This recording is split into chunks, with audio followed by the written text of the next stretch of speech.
ನಮ್ಮೆಲ್ರಿಗಿರೋದು ಹೊಟ್ಟೆ ಹಸುವಿನ ಬಡತನ ಅಲ್ಲ, ನೈತಿಕ ಬಡತನ. ಈ ಚಿಂತನ ಮಂಥನ ನಮ್ಮ ತಿಳಿ ಮನಸ್ಸನ್ನು ತಲುಪೋದಷ್ಟೇ. ತಮ್ಮೆಲ್ಲರ ತಿಳಿ ಮನಸ್ಸನ್ನು, ನಿಮ್ಮ ಮನಸ್ಸಲ್ಲಿ ನಿಂದಿರೋ ಪ್ರಶ್ನೆನ ಕೇಳಿಸೋದಲ್ಲ, ನಿಮ್ಮ ಮಕ್ಕಳ ಮನಸ್ಸಲ್ಲಿ ಇರೋ ಪ್ರಶ್ನೆನ ಕೇಳಿಸೋದಕ್ಕೆ ಈ 2-3 ದಿನ ಪ್ರಯತ್ನ ಮಾಡಿದ್ದೀವಿ. ಶಂಕರೇಗೌಡ ಸರ್ ಅದನ್ನು ತುಂಬ ಚೆನ್ನಾಗಿ ಹೇಳಿದ್ದಾರೆ. ಅದನ್ನ ಮತ್ತು ಒಳಿತು ಕೆಡುಕುಗಳ ಬಗ್ಗೆ ಚಿಂತನೆ ಮಾಡೋ ಥರ ನಿಮಗೊಂದು ತಲೆಗೆ ಹಚ್ಚಿ ಕಳಿಸೋದು. ನಿಮ್ಮ ತಿಳಿಯಾದ ಮನಸ್ಸು ಕಲಕದೆ, ತಿಳಿಯಾದ ಮನಸ್ಸು ಕೆಡದೆ, ಆ ತಿಳಿ ಮನಸ್ಸು ಬದುಕುವುದಕ್ಕೂ ನೆಲ್ಲಿನಂತೆ ಹಿಂಬಾಲಿಸಲಿ ಅಂತ ಈ ಶಿಬಿರ ಇರೋದು. ಆ ತಿಳಿ ಮನಸ್ಸಿಗೆ ಒಂದು ಕವನ ನೆನಪಾಗುತ್ತೆ. ಜಿ ಎಸ್ ಶಿವರುದ್ರಪ್ಪನವ್ರದ್ದು, ಎಲ್ಲೋ ಹುಡುಕಿದ ಇಲ್ಲದ ದೇವರುಗಳು ಕೇಳಿದಿರಲ್ವಾ? ಎಲ್ಲ ಓನಕ್ಕಾಗಲ್ಲ, ಕೇಳಿರಲಿಲ್ಲ ತುಂಬ ಜನ. ಎಲ್ಲೋ ಹುಡುಕಿದಿಲ್ಲ ದೇವರಿನಲ್ಲಿ ಒಂದು ಸಾಲು ಬರುತ್ತೆ. ಅದೇನೆಂದರೆ, ಒಳಗಿನ ತಿಳಿಯನ್ನು ಕಲಕದೇ ಇದ್ದರೆ, ಒಳಗಿನ ತಿಳಿಯನ್ನು ಕಲಕದೇ ಇದ್ದರೆ ಅಮೃತದ ಸಿಹಿದೆ ನಾಲಗೆಗೆ. ಏನು ಅರ್ಥ? ಒಳಗಿನ ತಿಳುವಕ್ಕೆ, ಒಳಗಿನ ತಿಳಿ ಅದನ್ನ ಮುಟ್ಟಿ ಏನು ಜಾತಿನಲ್ಲಿ, ಧರ್ಮದಲ್ಲಿ, ಲಿಂಗ ಅಸಮಾನತೆಯಲ್ಲಿ ಕೆಡಿಸೈತಾರೆ ಹಿರಿಯಾಗಿರ್ತದೆ. ಅದನ್ನು ಸಾಕಾರ ಮಾಡೋಕ್ಕೆ ನಾವು ಇಲ್ಲಿ ನಿಮ್ಮನ್ನೆಲ್ಲರನ್ನು ಪಡೆದು ಮಾತಾಡ್ತಾ ಇದ್ದೀವಿ. ಆಮೇಲೆ ಚರಿತ್ರೆಯ ಪುಟಗಳಲ್ಲಿರುವ ಚಾರಿತ್ರ್ಯವಂತರ ಬಗ್ಗೆ ಒಂದಿಷ್ಟಾರ ನೀವು ನೋಡಲಿ, ನಿಮ್ಮ ಮೊಬೈಲ್ನಲ್ಲೇ ಕೇಳಲಿ, ನಿಮ್ಮ ಇಂಟರ್ನೆಟಲ್ಲಿ ನೋಡ್ಕೊಳ್ಳಿ, ನಿಮ್ಮ ವಾಟ್ಸಾಪಲ್ಲಿ ನೋಡಲಿ ಅಂತ ಆಸೆಪಟ್ಟು ಚರಿತ್ರೆಯ ಪುಟಗಳತ್ತ ನಿಮ್ಮ ಚಾರಿತ್ರ್ಯವಂತರ ನೋಡೋಕ್ಕೆ ಇಲ್ಲಿ ಪ್ರಯತ್ನ ಮಾಡಿದ್ದೀವಿ. ಈ ಚಾರಿತ್ರ್ಯದಿಂದ ಬಂದಾಗ ನನಗೆ ನೆನಪಾಗೋದು ಅಂಬೇಡ್ಕರ್ ಅವರ ಒಂದು ಮಾತು, ಚರಿತ್ರೆಯನ್ನು ತಿಳಿಯಲಾರದವರು ಚರಿತ್ರೆಯನ್ನು ನಿರ್ಮಿಸಲಾರರು. ನೀವು ಇಲ್ಲಿ 3 ದಿನ ಏನು ತಿಳ್ಕೊಳ್ಳಿದ್ದೀರೋ ಅದನ್ನು ನೀವು ಮುಂದುವರಿಸಿದ್ರೆ ನಾಳೆ ಇಲ್ಲಿ ನಮ್ಮ ಶಬನಾ ಮೇಡಮ್ ಥರ, ನಮ್ಮ ಶಂಕರೇಗೌಡ ಥರ, ಸುಜಯ್ ಕುಮಾರ್ ಸರ, ವೆಂಕಟರಾಜ್ ಸರ್ ಥರ ನಿಜವಾದ ಜೀವನದಲ್ಲಿ ಕಿಂಚಿತ್ತಾದರೂ ನಾನು ಹಿಂಗೆ ನಡ್ಕೋಬೇಕು ಅನ್ನೋ ಆಸೆ ಹುಟ್ಟುತ್ತೆ, ಒಂದು ಆಸೆ ಹುಟ್ಟುತ್ತೆ. ಇನ್ನೂ ಭಾಳ ದೊಡ್ಡ ಸಂತೋಷ ಆಗ್ತಾ ಇರೋದಂದರೆ, ಎಲ್ಲರೂ ಸ್ಟೇಜ್ನೇ ನೋಡ್ತಾ ಇದ್ದಾರೆ, ಒಬ್ಬರು ತಲೆ ತಗ್ಸಿಲ್ಲ. ಎಂಥ ಸಂತೋಷ ಸುದ್ದಿ. ಒಂದು ಕಾಲದಲ್ಲಿ ಎಲ್ಲ ತಲೆ ತಗ್ಸ್ತಾ ನಡೀವ ನಾವು, ಯಾಕೆಂದ್ರೆ ದೊಡ್ಡವ್ರು ಗೊತ್ತಾಗಿರುತ್ತೆ. ಈ ನಮ್ಮ ಮಕ್ಕಳು ತಲೆ ತಗ್ಸ್ತಾ ನಡೀತಾರೆ, ಏನು ನೋಡಿದ್ರೆಲ್ಲ ಇಂಥ ನಮ್ಮ ಮಕ್ಕಳು ತಲೆನೇ ಎತ್ತದಿರೋಲ್ಲಪ್ಪ ಅನ್ನಂಗೆ. ತಲೆ ಆಗ್ತದೆ ಸರ್, ನಿಮಗೆ ಗೊತ್ತು, ಸತ್ಯ ಹೇಳ್ಬೇಕಾಗಿಲ್ಲ. ಸೌಹಾರ್ದತೆಯ ಭಾವವನ್ನು ಬಲಪಡಿಸೋದು, ನಂಬಿಕೆ ಮತ್ತು ಸಮನ್ವಯತೆಯ ಹಾದಿ ತೆರೆಯೋದು, ವಿಶೇಷವಾಗಿ ಇವತ್ತು ಆವರಿಸುತ್ತಿರುವ ನೈತಿಕ ಬಡತನದಿಂದ ಪಾರು ಮಾಡೋದು. ನಮ್ಮೆಲ್ರಿಗಿರೋದು ಹೊಟ್ಟೆ ಹಸುವಿನ ಬಡತನ ಅಲ್ಲ, ನೈತಿಕ ಬಡತನ. ಮೇಡಮ್ ಅಲ್ಲಿ ಕೂತಿದ್ದಾರೆ, ಮೇಡಮ್ ಕೂತಿದ್ದಾರೆ, ಅವರು ಕಣ್ಣಲ್ಲಿ ಅವ್ನು ಬೆದರಿಸ್ತಾರೆ, ಅವ್ನು ಎತ್ಕೊಂಡು ಮೊಬೈಲ್ ಹಾಕಿ ನಾನು ಆಚೆ ಹೊಡಿತಾನೆ ನಾ ಬುಡ್ದ ಅಪ್ಪ. ನಮ್ಮ ಟೀಚರು ಪಕ್ಕದಲ್ಲಿ ಕೂತಿದ್ದಾರೆ, ಪಕ್ಕದಲ್ಲಿ ಇವರು ಗುಸು ಗುಸು ಅಂತ ಮಾತಾಡ್ತಾರೆ. ಇದು ಬಂದಿರೋದು ನೈತಿಕ ಬಡತನ. ನಮ್ಮ ಟೀಚರು ಇದ್ದರೆ ಇವತ್ತೂ ರಿಟೈರ್ಡ್ ಆಗಿದ್ದಾರೆ, ಅವ್ರಿಗೆ ಯಾರಪ್ಪ ನೀನು ಅಂತ ಕೇಳ್ತಾರೆ. ಅವ್ರು ಎದುರಿಗೆ ಬಂತು ಅಂದರೆ ನಾನು ನೀವು ಸ್ಟೂಡೆಂಟ್ ಆಗಿದ್ದೆ ಸರ್ ಅಂತ ಹಿಂಗಂತ ಬಗ್ಗಿಂಗ್ ಹೇಳ್ಬೇಕು ಅಂತ ಅನಿಸುತ್ತೆ. ಬಗ್ಗದು ಅಂದರೆ ಕಾಲೇ ಬಿಡಬೇಕು ಅಂತ ಅನಿಸುತ್ತೆ. ಅದನ್ನು ಇವನ್ನಂತೂರು ಕಲಿಸ್ಕೊಟ್ಟಿದ್ದು ನಮಗೆ. ಅದನ್ನ ನಿಮ್ಮ ಮಕ್ಕಳ, ನಿಮ್ಮ ಮನಸ್ಸಲ್ಲಿ, ನಿಮ್ಮ ಹೊಟ್ಟೆಲಿ ಬಟ್ಟೆ ಕಟ್ಟಿ ನನಗೆ ಬಂದ ಕಷ್ಟ ನನ್ನ ಮಕ್ಳಿಗೆ ಬರದೇ ಇರಲಿ ಅಂತ ಕಳಿಸಿದ್ರಲ್ಲ, ನಿಮ್ಮ ಅಪ್ಪ ಅಮ್ಮನ ಮನಸ್ಸಲ್ಲಿ ನೆನ್ಕಿಡಿ. ನಿಮಗೆ ನೈತಿಕ ಬಡತನ ಪಾರಾಗಬೇಕು, ನೀವು ಇಲ್ಲಿರಬೇಕು, ನಿಮ್ಗೆ ಗೊತ್ತಾಗುತ್ತೆ. ಇನ್ನೊಂದು, ಹಸಿವು ಇಂಗ್ತಾ ಇದೆ, ದಾರಿದ್ರ್ಯಕ್ಕೆ ದ್ರವ್ಯ ಇದೆ, ನೈತಿಕ ಬಡತನಕ್ಕೆ ದಾರ್ಶನಿಕರಿದ್ದಾರೆ. ಗಮನಿಸ್ಕೋಬೇಕನ್ನ. ಒಟ್ಟಿಗೆ ಹೊಟ್ಟೆ ಹೆಸರು ದವಸ ಧಾನ್ಯ ಸಿಗುತ್ತೆ, ಇಲ್ಲ ಹೋಗ್ಬೇಕು ಅಂದರೆ ಡ್ರಾಪ್ ಕೊಡ್ತಾರೆ, ಎಲ್ಲರೂ ಹೋಗ್ಬೇಕು ಅಂದರೆ ಎದ್ದೋಗ್ಬೋದು. ನನ್ನ ಮನಸ್ಸಿನ ಹಸಿವಿಗೆ, ಈ ದಾರಿದ್ರ್ಯಕ್ಕೆ, ಈ ಹಸಿವಿಗೆ, ಈ ಬಡತನಕ್ಕೆ ದಾರ್ಶನಿಕರಿದ್ದಾರೆ, ಬಹಳ ಜನ ಹೇಳ್ತಾ ಇದ್ದಾರೆ. ಇದರಿಂಗಾಗಿ ನೈತಿಕ ಬಡತನದಿಂದ ಪಾರಾಗೋದಕ್ಕೆ ಈ 3 ದಿನ ನಾವೆಲ್ಲ ಒಟ್ಟಿಗೆ ಸೇರಿದ್ದೀವಿ. ಇದನ್ನ ಇಟ್ಕೊಂಡು ಪ್ರಶ್ನೆ ಕೇಳಬೇಕು. ನನ್ನ ಕಣ್ಣಲ್ಲಿ ಆಗಿ ಅರ್ಥ ಆಗಿಲ್ವಾ? ನೀವು ಈ 3 ದಿನ ನನಗೆ ಅರ್ಥ ಆಗಿರೋ ಗಾಂಧಿ ಬಗ್ಗೆ ಮಾತಾಡಿಲ್ಲ ಅಂತ ಹೇಳಿ ಗೊತ್ತಾಡ್ತೀವಿ. ನಿಮಗೆ ಶರಣ ಹೇಳ್ಬಿಟ್ಟು ಮಾತಾಡ್ತೀವಿ ನಾವು. ಇನ್ನೊಂದು, ದ್ವೇಷ ಇರುವ ಸಮಾಜ ದಾಸ್ಯದ ಪಾತಾಳಕ್ಕೆ ಇಳಿತಾ ಇದೆ. ನಮ್ಮನ್ನೆಲ್ಲರನ್ನು ಎಳ್ಕೊಂಡೋಗಿ ಪಾತಾಳಕ್ಕೆ ಇಳಿತಾ ಇದೆ. ಜಾತಿ ಸ್ವರೂಪದಲ್ಲಿ, ಅಸಮಾನತೆ ಸ್ವರೂಪದಲ್ಲಿ, ಲಿಂಗ ಅಸಮಾನತೆ ಸ್ವರೂಪದಲ್ಲಿ, ಅಸಹಿಷ್ಣುತೆಯ ರೂಪದಲ್ಲಿ ದ್ವೇಷವನ್ನು ಹೆಪ್ಪುಗಟ್ಟಿಸ್ತಾ ಇದೆ. ಉಡುಪನ್ನು ನೋಡಿದ್ರೆ ಇವನು ನಮ್ಮವನಲ್ಲ ಅಂತ ಹೇಳಕ್ಕೆ ಶುರುವಾಗಿದ್ದೀನಿ. ಅವ್ನ ಊಟದ ತಟ್ಟೆ ನೋಡಿ ಇವನು ನನ್ನವನಲ್ಲ, ನನ್ನ ಸಮುದಾಯದವನಲ್ಲ ಅಂತಂದು ಹೇಳ್ತಾ ಇದ್ವಿ. ನೋಡಿದ್ರೆ ಸಂಕಟ ಆಗುತ್ತೆ. ಗಾಂಧೀಜಿನೇ ಬಂದಿದ್ರೆ, ಅಂಬೇಡ್ಕರ್ ಅವರೇ ಬಂದಿದ್ರೆ, ಇದು ನಾನು ಕಂಡ ಸಮಾಜದಲ್ಲಲ್ಲ, ನಾನು ಬದುಕಿದ ಸಮಾಜ ಅಲ್ಲ ಅಂತ ಕಣ್ಣೀರು ಹಾಕೊಂಡು ವಾಪಸ್ ಹೊರಟೋಗ್ತಾರೆ. ಇದು ಇಂಥ ದೊಡ್ಡವರು, ಈ ವೇದಿಕೆ ಮೇಲಿರೋರು, ವೇದಿಕೆ ಮುಂದೆ ಕೂತಿರೋಂಥ ಅವ್ರು ಅಷ್ಟೂ ಜನ ಓದಿನ ಆಚೆ ನನ್ನನ್ನು ಕಲಕಿದ್ರಿಂದ, ಅವರು ಕಲಕಿದ್ದನ್ನು ಎಳೆ ಹಿಡ್ಕೊಂಡು ಓದೋದ್ರಿಂದ ನನಗನ್ನಿಸ್ತಾ ಇದು. ಮತ್ತು ದಾರ್ಶನಿಕರ ಮಾತುಗಳಷ್ಟೇ ಬೇಕಾಗಿದೆ. ಶಬನ ಮೇಡಮ್ ಹೇಳುವಾಗ, ಶಿಕ್ಷಣದ ಬಗ್ಗೆ ಶಂಕರೇಗೌಡರು ಮಾತಾಡುವಾಗ ಗಾಂಧೀಜಿಯವರ ಒಂದು ಮಾತು ನೆನಪಾಯಿತು. ಯಾವುದು ಮುಕ್ತಗೊಳಿಸುತ್ತದೋ ಅದು ಶಿಕ್ಷಣ ಅಂತ. ಒಂದೇ ಮಾತಲ್ಲ, ಅದನ್ನು ಅವರು ತುಂಬ ವಿವರವಾಗಿ ಅದನ್ನು ಹೇಳಿದರು, ಎಲ್ಲ ಬಗೆಯ ಮುಕ್ತರಿಂದ. ಇನ್ನೊಂದು, ಮಕ್ಕಳು ನನ್ನ ಕಣ್ಣ ಮುಂದಿನ ಆಸೆ ಅಂತ ಕರೆದರು. ಶಿಕ್ಷಣದ ಬಗ್ಗೆ ಮಾತಾಡುವಾಗ ಮಕ್ಕಳು ನನ್ನ ಕಣ್ಣ ಮುಂದಿನ ಆಸೆ ಅಂತ ಅವ್ರು ನಂಗೆ ಅಂದಿದ್ದು, ನಿಮ್ಮನ್ನ ಶಾಲೆಗೆ ಕಳಿಸಿ ಕೂತಿದಾರಲ್ಲ ನಮ್ಮವ್ವ ನಮ್ಮಪ್ಪ, ಹಳ್ಳಿನ ದುಡಿತಾ ಇದ್ರಲ್ಲ, ನೇಗಿಲು ಯೋಗಿಯಾಗಿ ದುಡಿತಾ ಇದ್ದಾನಲ್ಲ, ಅಲ್ಲೆಲ್ಲೋ ಮಲ ಬಾಗ್ತಾ ಇದ್ದಾನಲ್ಲ, ಅಲ್ಲೆಲ್ಲೋ ಟ್ರಾಕ್ಟರ್ ಓಡಿಸ್ತಾ ಇದ್ದಾನಲ್ಲ, ಅಲ್ಲೆಲ್ಲೋ ಕಸ ಗುಡಿಸ್ತಾ ಇದ್ದಾನಲ್ಲ, ಅಲ್ಲೆಲ್ಲೋ ಡ್ರೈವರ್ ಕೆಲಸ ಮಾಡ್ತಾ ಇದ್ದಾನಲ್ಲ, ಆ ಒಡಲುಗಳು, ಆ ಥರದ ಕರಳ ಪುಡಿಗಳು ಏನಾಗಬೇಕು ಅಂತ ಆಸೆ ಪಡ್ತಾ ಇದೀವೋ ಅದು ನನ್ನ ಕಣ್ಣ ಮುಂದಿನ ಆಸೆ ಅಂತಂತೇಳಿ ಶಿಕ್ಷಣದ ಬಗ್ಗೆ ಅವರು ಹೇಳ್ತಾರೆ. ಮಕ್ಕಳ ಅವ್ರು ಇಬ್ಬರು ಮಾತಾಡುವಾಗ ಹೇಳಿದ್ರು, ನೆನ್ನೆಯಿಂದ ಮಾತಾಡೋರು ಹೇಳಿದ್ರು, ಓದಿ ಓದಿ ಓದಿ. ಟಾಲ್ಸ್ಟಾಯರು ಜಗತ್ತಿನ ಬಹಳ ದೊಡ್ಡ ದಾರ್ಶನಿಕ. 3 things in my life is very important ಅಂತಾರೆ ಟಾಲ್ಸ್ಟಾಯವರು. ಒಂದು ಬುಕ್ಕು, ಎರಡನೇದು ಬುಕ್ಕು, ಮೂರನೇದು ಬುಕ್. ಅತ್ಯದ್ಭುತ ಅದನ್ನ ನನ್ನ ಬದುಕಿನಲ್ಲಿ 3 ಬಹಳ ಮುಖ್ಯವಾಗಿದಂತ ಪುಸ್ತಕ ಪುಸ್ತಕ ಪುಸ್ತಕ ಅಂತ. ಈ ಪುಸ್ತಕ ಅಪ್ಕಡದೆ ಇದ್ರೆ ಈ ಮೊಬೈಲು ನಿಮ್ಮನ್ನು ಕಾಡಿಸುತ್ತೆ, ಕಾಡ್ಬಿಡಿಸುತ್ತೆ.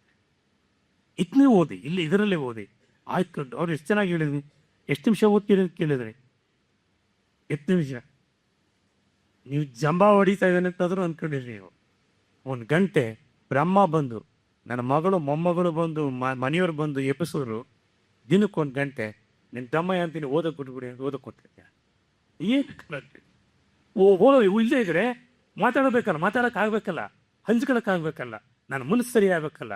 ಇಲ್ಲಿ ಎಷ್ಟು ದ್ವೇಷ ಇದೆಯೋ ಗೊತ್ತಿಲ್ಲ, ಎಷ್ಟು ಅಪಚಾರ ಒಳಗಡೆ ಕೆಲಸ ಮಾಡ್ತಾ ಇದೆಯೋ ಗೊತ್ತಿಲ್ಲ, ಎಷ್ಟು ಥರದ ಕೀಳರಿಮೆಗಳು ಬಾಧಿಸ್ತಾ ಇದೆಯೋ ಗೊತ್ತಿಲ್ಲ. ದಿನಾದಾಟಕ್ಕೆ ಶಕ್ತಿ ಕೊಡುವಂಥ ಒಂದೊಂದು ಹಾಳೆ ಇಟ್ಕೊಂಡು ಗೊತ್ತಿತ್ತು ನಾವು ಅದನ್ನು. ಮಕ್ಕಳೇ, ನನಗನ್ಸುತ್ತೆ ಯಾವುದು ಮುಕ್ತಗೊಳಿಸೋದು ಶಿಕ್ಷಣ ಅಂತ ಗೊತ್ತಾದ್ರಿಂದಲೇ ಮ್ಯಾನ್ ಮೇಕಿಂಗ್ ಎಜುಕೇಶನ್ ವಿವೇಕಾನಂದರು ಹುಟ್ಟಿಸಿದರು. ಮ್ಯಾನ್ ಮೇಕಿಂಗ್ ಎಜುಕೇಶನ್ ಅನ್ನೆಲ್ಲ ವಿವೇಕಾನಂದರು ತಂದುಕೊಟ್ರು. ಯಾವುದು ಮುಕ್ತಗೊಳಿಸುವ ಶಿಕ್ಷಣ ಅಂತ ಗಾಂಧಿ ಹೇಳಿದ್ರು. ಶಿಕ್ಷಣಕ್ಕೂ ಸಮಾಜಕ್ಕೂ ಸಂಬಂಧ ಇರಬೇಕು ಅಂತ ಅಂಬೇಡ್ಕರ್ ಹೇಳಿದರು. ಎಲ್ಲ ತತ್ವದೆಲ್ಲ ಮೀರಿ ನಿರ್ದಿಗಂತವಾಗಿ ಏರಿ ಆಗು ನೀ ನಿಕೇತನ ಅಂತ ಕುವೆಂಪು ಇರಬೇಕು. ಇವೆಲ್ಲವೂ ಮುಕ್ತಗೊಳಿಸಿಕೊಟ್ಟ ಶಿಕ್ಷಣ. ನಾವು ಪಾಠ ಪುಸ್ತಕಗಳನ್ನ ಪಾಠ ಮಾಡ್ತಾ ಇರೋರು ಇಲ್ಲಿ ತುಂಬ ಜನ ಮೇಷ್ಟ್ರುಗಳಿದ್ದಾರೆ. ನನ್ನ ಸಹೋದ್ಯೋಗಿ ಡಾಕ್ಟರ್ ಸತೀಶ್ ಮತ್ತು ಶಶಿಕಲಾ, ಚಂದ್ರು, ಶ್ರೀಕಂಠಮೂರ್ತಿ ಎಲ್ಲ ಇದ್ದಾರೆ. ಪ್ರತಿದಿನ ನಿಮ್ಮ ತಲುಪೋಕೆ ಪರದಾಡ್ತಿರ್ತಾರೆ ಅವ್ರು ನಿಮ್ಮನ್ನು ಬಿಟ್ಟು ನಮ್ಮ ಬೇರೆ ಜಗಳ ಆಡ್ತಿರ್ತೀವಿ. ಪ್ರತಿದಿನ ಕಷ್ಟಪಡ್ತಿರ್ತಾರೆ. ತಲುಪೋದು ಹೆಂಗೆ, ಇವರು ತಲುಪೋದು ಹೆಂಗೆ ಅಂತ. ಆ ತಲುಪುವುದಕ್ಕೆ 3 ದಿನ ನಿಮಗೆ ಕಾಡಿದ ಗಾಂಧೀಜಿ, ನಿಮ್ಮನ್ನು ಬಾರಿಸಿದ ಗಾಂಧೀಜಿ, ನಿಮ್ಮನ್ನು ತಲುಪದೇ ಹೋದ ಗಾಂಧೀಜಿ, ನಿಮ್ಮನ್ನು ದಾಟಿ ಅಂಬೇಡ್ಕರ್ ಅವ್ರನ್ನ ಒಳಗೊಳ್ಳೋದಕ್ಕೆ ನೀವು ಪಟ್ಟ ಪರದಾಟಗಳ ಅಂಬೇಡ್ಕರ್ ಪ್ರಶ್ನೆ ಕೇಳಿ ಅವ್ರು ಹೇಳ್ತಾರೆ. ಮಕ್ಕಳೇ, ಒಟ್ಟು ಬಾಲ್ಯದಲ್ಲಿ ನೀರು ಕೊಡದ ಸಮಾಜದಲ್ಲಿ ನಿಂತು ಅಕ್ಷರವೇ ಕೊಡದ ಸಮಾಜದಲ್ಲಿ ಅಕ್ಷರವನ್ನು ನಂಬಿ ವಿಶ್ವಜ್ಞಾನಿ ಆದರು ಅಂಬೇಡ್ಕರ್. ಅಕ್ಷರವನ್ನು ಜೊತೆಯಲ್ಲಿ ಓದಕ್ಕೆ ಬಿಡದೇ ಇರುವಂಥ ಒಂದು ಕರಾಳ ದಿನಗಳಲ್ಲಿ ಅಕ್ಷರವನ್ನೇ ನಂಬಿ ವಿಶ್ವಜ್ಞಾನಿ ಆದರು ಅಂಬೇಡ್ಕರ್. ಆ ಮಾತುಗಳಿಗೆ ಕಿವಿಯಾಗಿ ಹೃದಯ ಕೊಡಿ ಅಂತ ನಡೀತಾ ಇದೆ. ಮತ್ತು ಅಕ್ಷರ ವಂಚಿತ ಸಮಾಜದಲ್ಲಿ ಇದ್ದ ತನ್ನವರನ್ನ ಪಾರು ಮಾಡಿ ತಾನು ಪಾರಾಗಿ ತನ್ನವರನ್ನು ಪಾರು ಮಾಡಿದ ಅಂಬೇಡ್ಕರ್ ಸಂವಿಧಾನ ಕೊಟ್ಟು ನಮ್ಮನ್ನು ಪಾರು ಮಾಡಿದ್ದಾರೆ. ಅದು ಅರ್ಥ ಮಾಡ್ಕೊಳ್ಬೇಕು. ಒಟ್ಟಾರೆ ಸಮಾಜ ವಿಜ್ಞಾನಿಯಾಗಿ ಬದುಕದ ಅವರ ಬದುಕನ್ನು ನಾವು ನೋಡಬೇಕು. ಗಾಂಧೀಜಿಯವರ ಬಗ್ಗೆ ಓದಿದಾಗ ಮತ್ತು ಈ 3 ದಿನ ಶಿಬಿರದಲ್ಲಿ ನಿಮಗೆ ಹೇಳಬೇಕು ಅಂತ ಪ್ರಯತ್ನ ಪಡುವಾಗ ಜಯಪ್ರಕಾಶ್ ಗೌಡರ ಸೂಚನೆಗಳು, ಶಂಕರೇಗೌಡರ ಮಾತುಕತೆಗಳಲ್ಲಿ ವಿನಿಮಯ ಆದದ್ದನ್ನು ನೆನೆಸ್ಕೊಂಡು ಹೇಳಿ ನಾನು ಪ್ರಿಯಕ್ಕೆ ಸರಿಪಡ್ತೀನಿ. ಮನುಷ್ಯ ಕುಲದಲ್ಲಿ ವಿಶಿಷ್ಟವೆನಿಸುವ ಚೇತನ ಗಾಂಧಿ ಮತ್ತು ಅಂಬೇಡ್ಕರ್ ಮತ್ತು ವಿವೇಕಾನಂದರು. ಮಹಾಶುದ್ಧ ಚೇತನರು. ಅಸಹಾಯಕರ ಮಾತನ್ನ ನನ್ನ ಮಾತು ಇದು, ನನ್ನವರು ಇದು ಅಂತ ಬಾಗಿಲಲ್ಲಿ ಕೂತು ಮಗು ಹೊತ್ತಾಗ ತಾಯಿ ಕೇಳುವ ರೀತಿಯಲ್ಲಿ ತಾಯಿ ಕನದಿಂದ ಕೇಳಿದಂಥವ್ರು ಇವರೆಲ್ಲರು. ಮನುಷ್ಯರ ಕಣ್ಣಲ್ಲಿ ಮನುಷ್ಯರು ಸಮಾನರಾಗಬೇಕಾದಂಥ ಅಗತ್ಯವನ್ನ ಪ್ರತಿಪಾದನೆ ಮಾಡಿದವರು. ಇದು ಅವರು ಬರೆದಿದ್ದು ಬಸವಣ್ಣವರಿಂದ, ಇದು ಬರೆದಿದ್ದು ಬುದ್ಧಗೌಡನಿಂದ. ಇವರೆಲ್ಲರೂ ಕೂಡ ಅವರ ಮಾರ್ಗದರ್ಶನ ಬಯಸಿ ಮುಂದಕ್ಕೆ ಹೋಗ್ತಾರೆ. ಮನಸ್ಸನ್ನು ಭಗವಂತನಿಗೆ, ದೇಹವನ್ನು ಸಾರ್ವಜನಿಕ ಸೇವೆಗೆ ಒಪ್ಪಿಸಿದ ಒಬ್ಬ ವ್ಯಕ್ತಿ ಇದ್ದು ಅದನ್ನ ಒಂದು ಮಾತು ಹೊರಡುತ್ತೆ, ನನ್ನ ಬದುಕೇ ನನ್ನ ಸಂದೇಶ ಅಂತ, ನನ್ನ ಜೀವನವೇ ನನ್ನ ಸಂದೇಶ ಅಂತ. ನಮ್ಗೆ ಯಾರಿಗಾರು ಹೇಳೋದು ತಾಕತ್ತಿದೆಯಾ? ಯಾವುದು ಇರುತ್ತೆ? ನೀನು ಮಾತಾಡ್ತಾ ಇರೋರಿಗೂ ಇಲ್ಲ ತಾಕತ್ತು, ಕೇಳ್ತಾ ಇರೋರು ಕೆಲವ್ರಿಗೆ ಇರ್ಬೋದು, ಗೊತ್ತಿತ್ತು ದೊಡ್ಡವ್ರು ಇರ್ಬೋದು, ಇಲ್ಲಿ ತುಂಬ ನೀವು ದೊಡ್ಡವ್ರು ಇರ್ಬೋದು. ನನ್ನ ಜೀವನವೇ ನನ್ನ ಸಂದೇಶ. ಜಾತಿ ಮಾಡಲ್ಲ, ಹಿಂಸೆ ಮಾಡಲ್ಲ, ಸುಳ್ಳು ಹೇಳಲ್ಲ, ಅಸಮಾನತೆ ತೋರಲ್ಲ, ಗರೀಬನ್ನ ನಿರಾಕರಿಸಲ್ಲ, ಕಷ್ಟಾವಿಕೆ ಬಂದವನ್ನ ಕೇಳಿದನ್ನೇ ನನಗೆ ಗೊತ್ತಿಲ್ಲ ಹೋಗುವನ್ನಲ್ಲ, ಒಣಗಾರಿಕೆಯಿಂದ ಜಾರಲ್ಲ, ಎಲ್ಲ ಬಗೆಯ ಮಾತುಗಳನ್ನು ಕೇಳಿಸಿಕೊಳ್ಳುವ ನಾನು ಮನುಷ್ಯ ಅಂತ ಹೇಳಿ ನನ್ನ ಜೀವನವೇ ನನ್ನ ಸಂದೇಶ ಅಂತ ಹೇಳಿದ ಗಾಂಧಿ ಬಗ್ಗೆ ಇಲ್ಲ ಮಾತಾಡಬೇಕು. ನಾಡಿಗೆ, ನುಡಿಗೆ, ವ್ಯಕ್ತಿಗೆ ಸ್ವತಂತ್ರ ಬೇಕೆಂಬ ಬಹಳ ದೊಡ್ಡ ವ್ಯಕ್ತಿತ್ವವನ್ನು ಕೊಟ್ಟರು. ದಮನಿಸುವವರ ಅಂತಃಕರಣ ಕಲಕಿದ್ರು. ಅವರನ್ನು ಮನುಷ್ಯರು ಅಂತ ಎಚ್ಚರಿಸಿದ್ರು, ಮುಗುಳ್ನಗುತ್ತಾ ಎಚ್ಚರಿಸಿದ್ರು. ಇದು ತುಂಬ ಮುಖ್ಯ. ಗಲಿಬಿರಿ ಹಾಕಿದ್ದವರು, ದಿಕ್ಕು ಕಾಣದೆ ಕಂಗಾಲಾಗಿದ್ದವರು, ನನ್ನೂ ಕೇಳುವ ಕಾಡುವನೊಬ್ಬರು ಇದ್ದಾನೆ ಅಂತ ವಾಪಸ್ ಬಂದರು. ಎಷ್ಟು ಚೆನ್ನಾಗಿ ಹೇಳ್ತಾರೆ ಬ್ರಿಟಿಷರಿಗೆ, ನೀವು ಅಹಿಂಸೆ ಮತ್ತು ಸತ್ಯಕ್ಕೆ ಒಲಿಯುವರಾದರೆ ಸ್ವಾತಂತ್ರ್ಯ ನಂತರವೂ ನೀವು ನಮ್ಮ ಜೊತೆ ಬದುಕಲು ನಿಮಗೂ ಅವಕಾಶವಿದೆ ಅಂತಾರೆ ಗಾಂಧೀಜಿಯು. ಅಷ್ಟು ಹಿಂಸೆ ಕೊಟ್ಟವ್ರಿಗೆ ಹೇಳ್ತಾ ಇರೋದು. ಅಂದರೆ ನಮಗೆ ಬೇಕಾಗಿದ್ದು ತುಂಬ ಮುಖ್ಯ. ಸತ್ಯಾನ್ವೇಷಣದಲ್ಲಿ ನಾನೊಬ್ಬ ನಂಬ್ರ ಶೋಧಕ ಅಂತ ಕರೀತಾರೆ. ಕೊನೆಗೂ ಸಿಕ್ಕಲಿಲ್ಲ ನನಗೆ ಅಂತಾರೆ. ಸತ್ಯದ ಉಪಾಸಕ ನಾನು ಅಂತಿದ್ರು. ದೇಶ ಮತ್ತು ಧರ್ಮವನ್ನು ರಕ್ಷಿಸುವ ಸಂದರ್ಭದಲ್ಲಿ ನನಗೆ ಯಾವುದೋ ಒಂದು ಮುಖ್ಯ ಅಂತಂದಾಗ ಸತ್ಯ ನಾನು ಮುಖ್ಯ ಅಂತ ಹೇಳ್ತಾರೆ. ಇದು ಒಂದನ್ನೊಂದು ಅವಲಂಬಿಸಿದ್ದಾವೆ. ಬಡವರ ಸೇವೆ ನನ್ನ ಅಂತರಂಗದ ಆಸೆ ಅಂತಿದ್ರು. ನಾನು ಹೇಳ್ತೀನಿ, ಭಾವಚಿತ್ರಗಳನ್ನು ಕಟ್ಟಿ ನನ್ನ ಉಪದೇಶಗಳನ್ನು ನೀವು ಪ್ರಚಾರ ಮಾಡಬೇಡಿ. ನನಗೆ ಬಹಳ ಮುಖ್ಯವಾಗಿ ಅವರ ಕಾರಣವೇನೆಂದರೆ, ಪ್ರತಿಮೆ ಮತ್ತು ಭಾವಚಿತ್ರವನ್ನು ಅನಾವರಣ ಮಾಡಿ ಬಾಹ್ಯಾರಣಮ ಪ್ರದರ್ಶನ ಮಾಡಬೇಡಿ. ನಾನು ಪ್ರತಿಪಾದಿಸಿದ ಸತ್ಯ ಮತ್ತು ಅಹಿಂಸೆಯನ್ನು ನಿಮ್ಮ ಒಳ ಬದುಕಿನಲ್ಲಿ, ಹೊರ ಬದುಕಿನಲ್ಲಿ ಅನುಸರಿಸಿ ಅಂದರು. ಮಕ್ಕಳ, ನನಗೆ ಮಾತುಗಳು ಸೋತು ಹೋಗ್ತಾರೆ ಕಾಲದಲ್ಲಿದ್ದೀವಿ. ಮಾತುಗಳು ಒಳ ಬದುಕಿನಲ್ಲಿ ಸೋತಿದೆ, ಹೊರ ಬದುಕಿನಲ್ಲೂ ಸೋಲ್ತಾ ಇದೆ. ಒಳ ಬದುಕಿನಲ್ಲಿ ಯಾಕೆ ಸೋಲ್ತಾ ಇದೆ ಅಂದರೆ, ನಾನು ಆಡಿದ ಮಾತಿನಂತೆ ನಿಮ್ಮ ಕಣ್ಣು ಮುಂದೆ ನಡ್ಕೊತಾ ಇಲ್ಲ, ಅದಕ್ಕೆ ನಾನು ಒಳ ಬದುಕನ್ನು ಸೋತೋಗ್ತಾ ಇದೆ.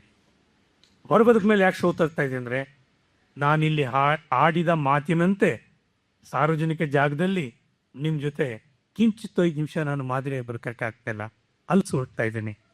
ಸಾರ್ವಜನಿಕ ಮಾದರಿಗಳಿಲ್ಲದ ಕಾಲದಲ್ಲಿ ನೀವು ತಬ್ಬರಿಗಳಾಗಬಾರ್ದು. ನೀವು ಎಲ್ಲರನ್ನು ತಬ್ಬುವವರಾಗಬೇಕು, ಅಪ್ಪಿಕೊಳ್ಳುವವರಾಗಬೇಕು, ಕೂಡಿಸುವವರಾಗಬೇಕು. ಅದಕ್ಕೆ ಪಠ್ಯ ವಸ್ತುಗಳನ್ನು ದಾಟಿ, ತುಂಬ ಚೆನ್ನಾಗಿ ಹೇಳೋ ಮಾತುಗಳನ್ನವರು ದಾಟಿ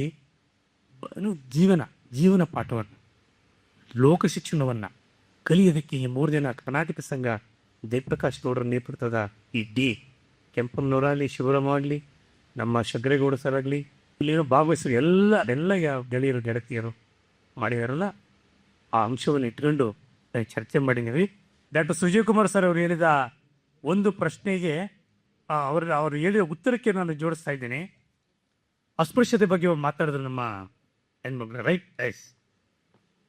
ಎಷ್ಟು ಸಾಚಾ ಮನುಷ್ಯ ಅಂತಂದರೆ, ಗಾಂಧೀಜಿಯವರು ಅಸ್ಪೃಶ್ಯತೆ ನಿವಾರಣೆಯಲ್ಲಿ 1936ರಿಂದ 46 ತನಕ 10 ವರ್ಷ ಹರಿಜನ ಯಾತ್ರೆ ಮಾಡ್ತಾರೆ.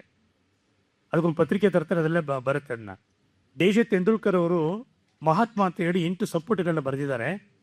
ಮೈಸೂರು ವಿಶ್ವವಿದ್ಯಾಲಯದ ಪ್ರಸಾರಂಗ 8 ವಾಲ್ಯೂಮ್ಗಳನ್ನ ಕನ್ನಡಕ್ಕೆ ತಂದೆ, ಅದನ್ನು ನೀವು ಓದಬೇಕು. ಅದರಲ್ಲಿ ಪುಟ 172ರಿಂದ 196ವರೆಗೆ ಅಸ್ಪೃಶ್ಯತೆ ಬಗ್ಗೆ ಗಾಂಧೀಜಿ ಮಾತಾಡೋ ಹೇಳಿಕೆನಷ್ಟೇ ನೀವು ನೆನಪು ಮಾಡೋಕ್ಕೆ ನಿಂತಿದ್ದೀನಿ. ನೀವು ಯಾವ್ದಾದ್ರು ದೇವಸ್ಥಾನಕ್ಕೆ ಹೋದಾಗ ಜಾತಿ ಹೆಸರಿನಲ್ಲಿ ಅವನನ್ನು ದೇವಸ್ಥಾನ ಸೇರಿಸಲಿಲ್ಲ ಅಂತಂದರೆ ನೀನು ಮೇನ್ ಮಾಡಬೇಕು ಅಂತ ಹೇಳ್ತಾರೆ. ತಿರುವನಂತ ಅನಂತ ಪದ್ಮನಾಭ ದೇವಾಲಯಕ್ಕೆ ಹೋದಾಗ ಅವರು ಇವತ್ತು ಎಲ್ಲ ಓಣಿ ಭೇಟಿಗಳು ಹೊರಡ ರೆಡಿ ಆಗ್ತಾರೆ. ಇವತ್ತು ಏನು ಕಾರ್ಯಕ್ರಮ ಅಂತ ದೇವಾಲಯಕ್ಕೆ ಹೋಗೋದು ಮತ್ತು ಅಲ್ಲಿಂದ ನಾವು ದಲಿತರ ಕೇರಿಗೆ ಹೋಗಿ ಸ್ವಚ್ಛ ಮಾಡೋದು ಅಂತೇಳಿ ಪ್ರೋಗ್ರಾಮ್ ಆಗುತ್ತೆ.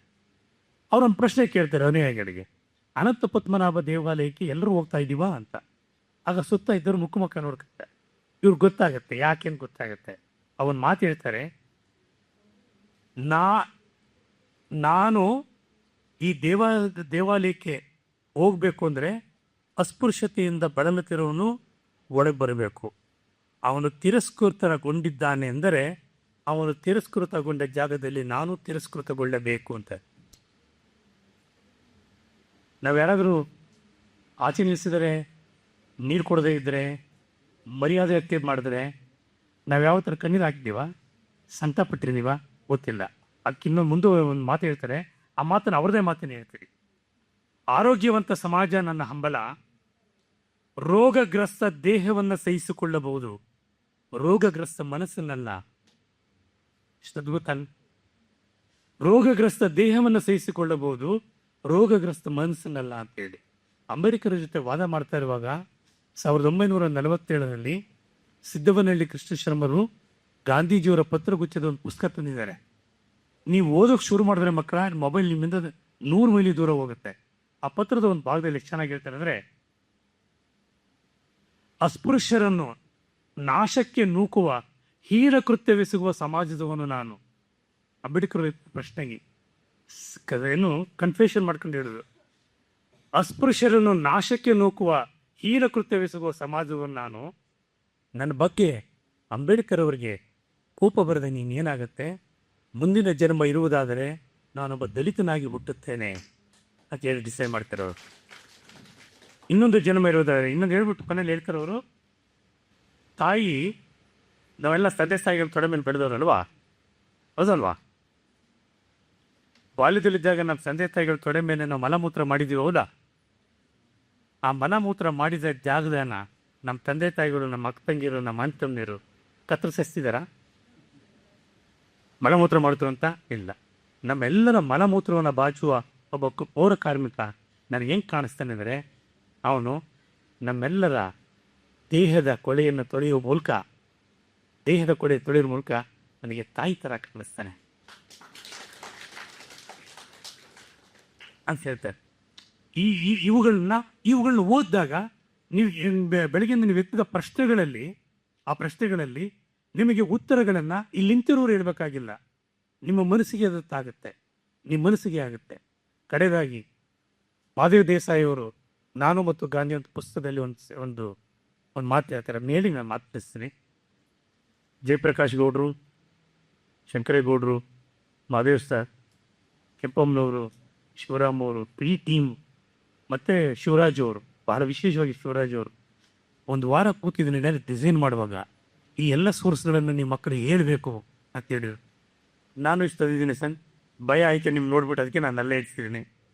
ಒಂದು ಮಾತು ಹೇಳ್ತಾರೆ, ಒಂದು ಶಿಬಿರ ನಡೀತಾ ಇರುತ್ತೆ, ಇದೇ ಥರ ಶಿಬಿರ, ಎಲ್ಲ ಕೂತಿರ್ತಾರೆ. ಒಂದು ಪ್ರಶ್ನೆ ಕೇಳ್ತಾರೆ, ಒಬ್ಬ ಹೆಣ್ಣುಮಗಳಿಗೂ ಪ್ರಶ್ನೆ ಕೇಳ್ತಾರೆ, ಗಾಂಧೀಜಿ ಅಂದರೆ ಏನು? ಎಲ್ಲರೂ ಮುಖ ನೋಡ್ಕೊತಾರೆ. ನಿಮ್ಗೆ ಕೇಳಿದ್ರೆ ಏನು ಹೇಳ್ತೀರಿ? ಸತ್ಯಮೂರ್ತಿ, ಅಹಿಂಸಾ ಮೂರ್ತಿ, ಸ್ವಾತಂತ್ರ್ಯ ಪ್ರೇಮಿ ಎಲ್ಲ ಹೇಳ್ತೀರಲ್ವಾ? ನಾವೆಲ್ಲ ಪುಸ್ತಕದ ಓದಿನಿಂದ ಅವರ ಭಾವನೆಗಳನ್ನು, ನಡೆಯನ್ನು ಒಳಗಡೆ ಆವಾಹಿಸ್ಕೊಂಡಿದ್ದ ಶಬ್ದಗಳಲ್ಲಿ ಹೇಳ್ತೀವಿ ನಾವು.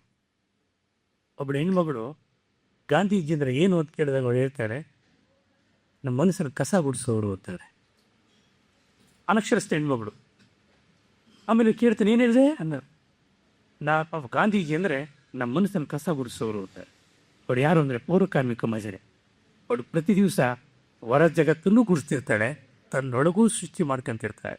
ಅಂಥ ತಾಯಿಯ ಮನಸ್ಸು ನಿಮ್ದಾಗಬೇಕು ಅನ್ನೋ ಕಾರಣಕ್ಕೇ ಕರ್ನಾಟಕ ಸಂಘ, ಗಾಂಧಿ ಸ್ಮಾರಕ ನಿಧಿ, ಮೈಸೂರು ಮಂಡ್ಯ ವಿಶ್ವವಿದ್ಯಾನಿಲಯ ಇಲ್ಲಿ ನೀವು ಎಲ್ಲರೂ ಈ ವಿಚಾರ ಮಂಥನ ಮಾಡಿರೋದು. ನಿಮ್ಗೆಲ್ರಿಗೂ ಸರ್ಟಿಫಿಕೇಟು, ಫೋಟೋಗಳು, ನಿನ್ನೆ ಆಬ್ಸೆಂಟ್ ಆಗಿದ್ದವ್ರಿಗೂ ಸರ್ಟಿಫಿಕೇಟ್ಗಳು, ಮೊನ್ನೆ ಬಂದು ಮುಖ ತೋರಿಸೋದವ್ರಿಗೂ ಸರ್ಟಿಫಿಕೇಟ್ ಕೊಡಲ್ವಂತೆ. 3 ದಿನ ಇರೋರಿಗೆ ಕೊಟ್ಟು ನಿಮಗೆ ಪ್ರೀತಿಯಿಂದ ಕಳಿಸ್ತಾರೆ. Thank you so much.